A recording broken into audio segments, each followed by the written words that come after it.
City லைஃப்னால் எல்லாருக்குமே பிடிக்கும். அதுவும் முக்கியமாக பெங்களூர் அப்படின்னா ரொம்ப ரொம்ப எல்லாருக்குமே பிடிக்கும். ஆனால் இப்போ பெங்களூரில் என்ன நடந்துகிட்ருக்குதுன்னா 7000 பேர் பக்கம் இருக்கிற ஸ்டூடெண்ட்ஸ்க்கு ஹெச்ஐவி இன்ஃபெக்ட் ஆகியிருக்காங்க அப்படின்னு சொல்கிறாங்க. இது ஒரு சாதாரண விஷயம் இல்லை. காரணம், ஹெச்ஐவி அப்படிங்கிறது ஒரு சாதாரண டிசீஸ் கிடையாது.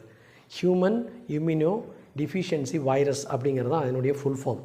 ஸோ இது நம்ம உடம்புல என்ன பண்ணுன்னா, நம்ம உடம்புல வந்து பார்த்திங்கன்னா ஆர்பிசி டபிள்யூபிசின்னு 2 இருக்கும். இந்த வெள்ளை அணுக்கள் அப்படின்னு சொல்கிறது தான் நம்மளுடைய நோய் எதிர்ப்பை வந்து ரொம்ப பக்காவாக வச்சுருக்கிறது. எந்த இன்ஃபெக்ஷனாக இருந்தாலும் இந்த டபிள்யூபிசியை தான் வந்து அட்டாக் பண்ணும், இந்த வெள்ளை அணுக்களை தான் அட்டாக் பண்ணும். இந்த வெள்ளை அணுக்களில் டி செல்ஸ் அப்படின்னு சொல்லக்கூடிய ஒரு செல்ஸை இந்த ஹெச்ஐவி வந்து இன்ஃபெக்ட் பண்ணிடுது. ஸோ அதனால் நம்மளுடைய உடம்பு என்ன ஆகும் அப்படின்னா, ஒரு சாதாரண காய்ச்சல் வந்தால், ஒரு சாதாரண ஒரு இன்ஃபெக்ஷன் வந்தால் அது சீக்கிரம் குணமாகாது.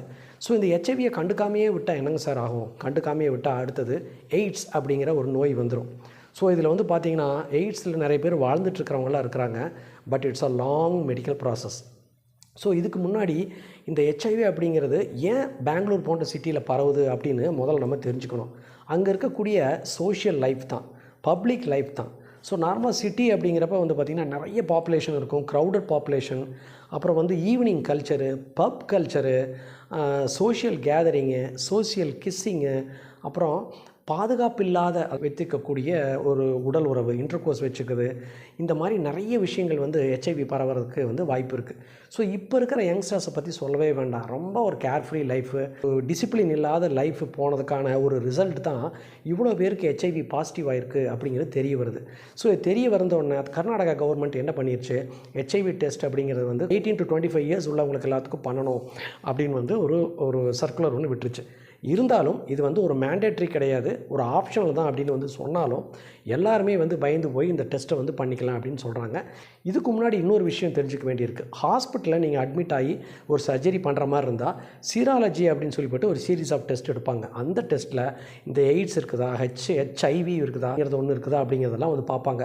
சப்போஸ் இதெல்லாம் பாசிட்டிவாக இருந்தால் சில நேரத்தில் சர்ஜரி பண்ண முடியாது.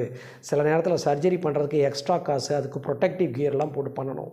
ஸோ இந்த மாதிரி நிறைய விஷயங்கள் நம்மளுடைய வாழ்க்கையிலுடைய நடைமுறையான விஷயங்களை இந்த ஹெச்ஐவி அப்படிங்கிற இன்ஃபெக்ஷன் வந்து தடுத்து நிறுத்திடும்.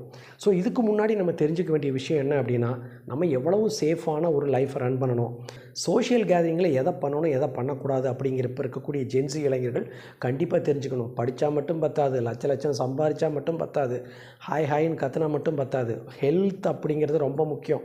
ஹெல்த் இஸ் வெல்த் அப்படிங்கிறது இதுதான். 18லேருந்து 25 வயசில் ஹெச்ஐவி பாசிட்டிவ் ஆச்சு அப்படின்னா கல்யாணம் ஆகிறது எப்படி? ஸோ இந்த மாதிரி நிறைய விஷயங்கள் தடைப்பட்டுரும். ரொம்ப கேர்ஃபுல்லாக இருங்க, ரொம்ப ஜாக்கிரதையாக இருங்க. Health is wealth.